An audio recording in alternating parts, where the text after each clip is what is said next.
Welcome to all. स्वागत आप सभी का आरएसआर यूट्यूब चैनल पे। और हम आ चुके हैं एक बहुत ही जबरदस्त इंपॉर्टेंट वीडियो के साथ में। जी हाँ, इस वीडियो के थंबनेल से आपके दो डाउट मैं क्लियर करने वाला हूं। और वो दो डाउट है कि सर एयरफोर्स का एग्जाम है मेरा, आगे आईसीजी का एग्जाम है, तो मेरे पेपर में टोटल कितने न्यूमेरिकल आते हैं, न्यूमेरिकल ज्यादा आते हैं या थ्योरी ज्यादा आती है। और अगर इतने न्यूमेरिकल आते हैं तो कौन कौन से चैप्टर से ये न्यूमेरिकल ज्यादा आते हैं, ताकि मैं उन चैप्टर्स के फॉर्मूला को अच्छे से क्लियर कर लूं, ताकि मेरा न्यूमेरिकल मैं फोड़ के रख दूं। तो ये दोनों डाउट इस वीडियो में क्लियर करने वाला हूं। जो भी नए बच्चे चैनल पे पहली बार आए, बेटा चैनल को सब्सक्राइब कर लेना, बेल आइकन प्रेस कर लेना, क्योंकि यहाँ पर आपको जो आपका एग्जाम होगा, एयरफोर्स का आगे एग्जाम है, पेपर रिव्यूज के लिए वीडियोज लगेंगे और भी इंपॉर्टेंट इंफॉर्मेशन के वीडियोज यहाँ पर आगे मिलने वाले हैं। तो प्रॉपर आपको वीडियोज मिलते रहेंगे, तो चैनल सब्सक्राइब जरूर कर लेना। अभी बात आते हैं टॉपिक पे। टॉपिक ये कि एयरफोर्स के एग्जाम में और आईसीजी के एग्जाम में अगर मैं फिजिक्स की बात करूं, तो सर इन दोनों में न्यूमेरिकल ज्यादा किस में आते हैं, तो मैं कहूंगा कम से कम 2 से 3 न्यूमेरिकल आपका आईसीजी में एयरफोर्स से ज्यादा आते हैं। अब यहाँ पे आता है कि सर 25 नंबर का हमारा पेपर है, उनमें से 25 नंबर में से हमारे न्यूमेरिकल कितने रहते हैं। एवरेज अगर मैं न्यूमेरिकल बात करूं, तो न्यूमेरिकल मान के लिए चलिए 13 से लेकर 16 17 तक आपका जाता है। किसी शिफ्ट में किसी बच्चे के 13 न्यूमेरिकल है, तो किसी शिफ्ट में 16 17 तक न्यूमेरिकल मिलते हैं। और आईसीजी की बात करें, तो आईसीजी में प्लस 2 नंबर एक्स्ट्रा ही होंगे। अगर 15 न्यूमेरिकल आ रहे हैं मान लो एवरेज, तो आईसीजी में 17 18 आपको मिलने वाले हैं, ये बात मान के चलिए। तो ये फंडा आपका क्लियर, यानी आपका एवरेज 25 में से 13 से लेकर 16 17 तक आपको न्यूमेरिकल मिलेंगे। न्यूमेरिकल प्रेजेंट में जो पेपर लेवल चल रहा है, चाहे एयरफोर्स का हो चाहे आईसीजी का हो, नंबर ऑफ न्यूमेरिकल्स ज्यादा पूछे जा रहे हैं, और इसके लिए आपको तैयार रहना है अच्छे से।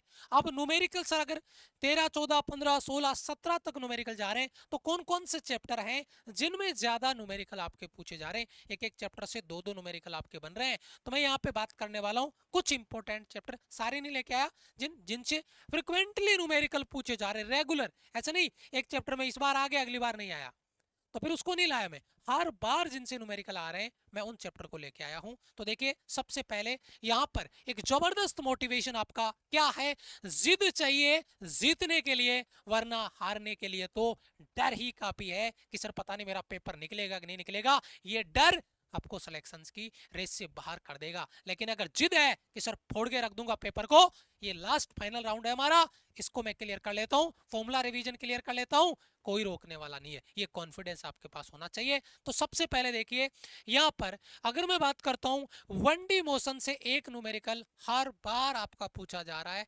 कोई रेयर केस ऐसा होगा किसी शिफ्ट में जहां पे 1D का न्यूमेरिकल नहीं आया हो।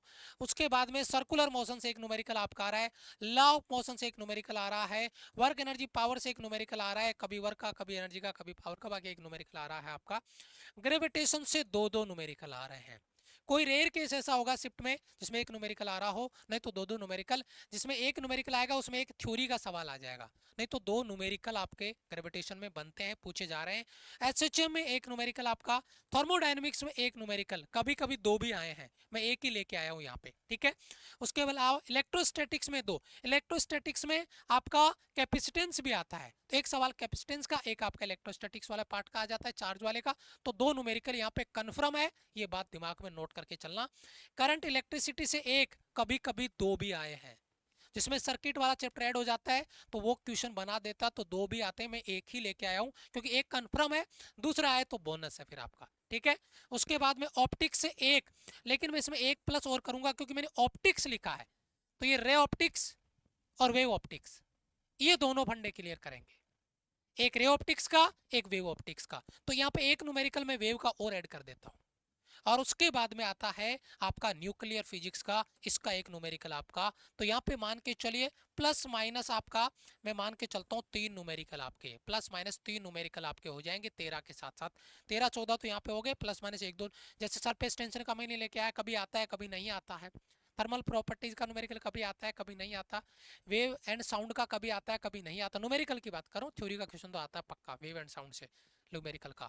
तो ये वाले चैप्टर, अब इन चैप्टर को सर हम लास्ट टाइम पे कैसे टाइम दें और इनको और अच्छे से कैसे प्रॉपर करें, यानी इसके भाई न्यूमेरिकल आएंगे तो फॉर्मूला सॉलिड होना जरूरी है, तो इसके लिए ये जो न्यूमेरिकल पार्ट है, जो चैप्टर्स हैं, इन सभी चैप्टर्स का, वैसे पूरे फिजिक्स की मैं बात करूंगा, कंप्लीट फॉर्मूला रिवीजन में लेके आ रहा हूँ, और वो है आपका एक क्लास अंतिम युद्ध का, जो हमारा आखिरी युद्ध होने वाला, अंतिम युद्ध होने वाला है, फॉर्मूला रिवीजन, और ये होने वाला है आपका 15 तारीख को 7 बजे, यानी 15-16 से आपका एग्जाम है, 15 तारीख को सुबह 7 बजे ये फॉर्मूला रिवीजन का क्लास होगा, धुआंधार होगा, जबरदस्त होगा। ये क्लास किसी भी हाल में आपको मिस नहीं करना है, क्योंकि कंप्लीट फिजिक्स अगर कवर करना है तो ये फॉर्मूला रिवीजन अच्छे से आपको कवर करके तैयार करके पेपर में बैठना है, ताकि कॉन्फिडेंस अलग लेवल पे हो। वीडियो में जो इन्फॉर्मेशन मैंने दी है वो अगर आपके लिए बेनिफिशियल है तो बड़ा वीडियो को लाइक कर लेना, और जो भी नए बच्चे चैनल पे पहली बार आए बड़ा चैनल जरूर सब्सक्राइब कर लेना। पेपर रिव्यूज होंगे और भी आगे इन्फॉर्मेशन होगी, इंपॉर्टेंट डॉक्यूमेंट्स के आगे वीडियोज आएंगे, तो सारे वीडियोज आपको प्रॉपर मिलते रहेंगे, और बेल आइकन जरूर प्रेस कर लेना, नोटिफिकेशन आपको आता रहेगा। फिर भी अगर कोई डाउट है तो आप हमारी हेल्पलाइन टीम से कनेक्ट करके अपना डाउट क्लियर कर सकते हैं। मिलता हूँ मैं आपसे नेक्स्ट वीडियो में, तब तक के लिए जय हिंद, वंदे मातरम।